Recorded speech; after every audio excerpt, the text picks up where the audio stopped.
So today I'm going to be talking about the problem with the U.S. Department of Veterans Affairs. So here's a little bit of background about the VA system.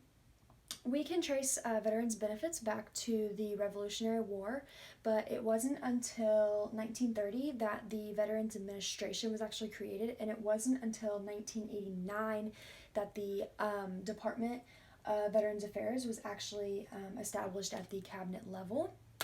The department is ran by the Secretary of Veterans Affairs, and at this point, the department actually employs 377,805 people at hundreds of medical facilities, clinics, benefit offices, and cemeteries. So the first problem that I want to talk about is called middle management. And administrative staff at the agency's 21 regional healthcare facilities grew from 220 staffers to 1,340 by 2011. According to Sherman Gillums, who wrote a piece on the problem called "The One Problem That Will Make or Break Trump's Pick for VA Secretary." Gillums also claims that although the amount of staff has increased, these employees are underworked, overpaid, and they don't take responsibility for the VA's health scandals, and they've had many. The most recent being in Phoenix, Arizona, where they were actually caught hiding the long waits for patients on secret patient lists. And Gillum says that there's no oversight for the increase in the employees. So nobody's looking over the employees and what they're doing, if they're doing everything right, if they're doing everything legally. So the next problem I want to talk about is the claims backlog. And so it says there are 93,000 claims still waiting more than 125 days for an answer. So these veterans are waiting for their benefits to kick in for more than 125 days. So and it says that this is down from a 2013 high of more than 600,000 claims in the backlog. That is a lot.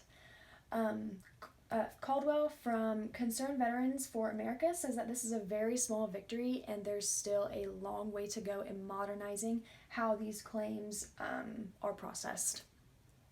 He also says that the VA offices are sending documents back and forth via courier or mail.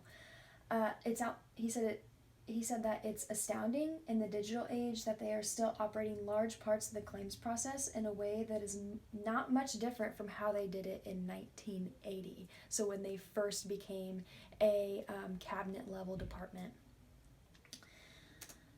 Another huge problem is the limited clinical resources. Despite the staffing increase in 2011, the VA system has a hard time finding and keeping medical staff.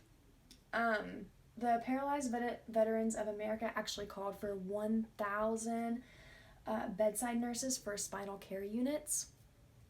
The nation is in the middle of a shortage of psychiatrists, and 1 in 5 young veterans have severe PTSD. And they struggle with it every single day with no help because there are not enough medical professionals in the VA system to take care of everyone. One of the biggest things for the new VA secretary, and frankly, I think for the new administration, is to really convey that they understand the seriousness of mental health injuries, said Nathan Fletcher, who was a San Diego Iraq War veteran who founded the Three Wise Men Foundation for returning veterans. Another huge problem is privatization, and this is a recent problem that has come up. It says the 2014 Veterans Choice Act kicked off the movement to change the way the nation provides medical services for the veterans. The act says the Choice Act provides new authorities, funding, and other tools to help support and reform the VA system. Since veterans sometimes wait months for appointments, Congress created this program that pays for patients to see outside doctors if the VA can't get them in time. So If it is longer than 30 days, they will actually pay for you to go see a doctor. The only problem with that is they cannot guarantee that the doctor they are paying for you to see is near your home. So you could be traveling to a different state to only have a doctor's visit. And that's a serious problem because not a lot of people have the funds to do that. A lot of veterans groups are fighting Trump's idea of a system in which vets can pick a combination of public and private care or simply opt for a private doctor. They have even called for Trump to keep the current VA secretary and argue that a large-scale move toward private care might ruin what is now a full-service network treating veterans' individual needs. So they are very worried that if they do change the entire system, that veterans will not get the individual care that they need and that they are currently getting, because each symptom is different. Trauma is different for each person. You have to treat it differently. So they're worried that if they do just a standard system, that they won't get the individual care that the veterans need. So this is how to help. There are many organizations that you can volunteer at or donate to.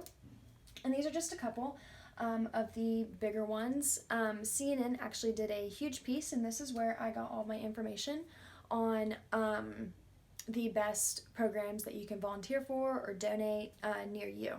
So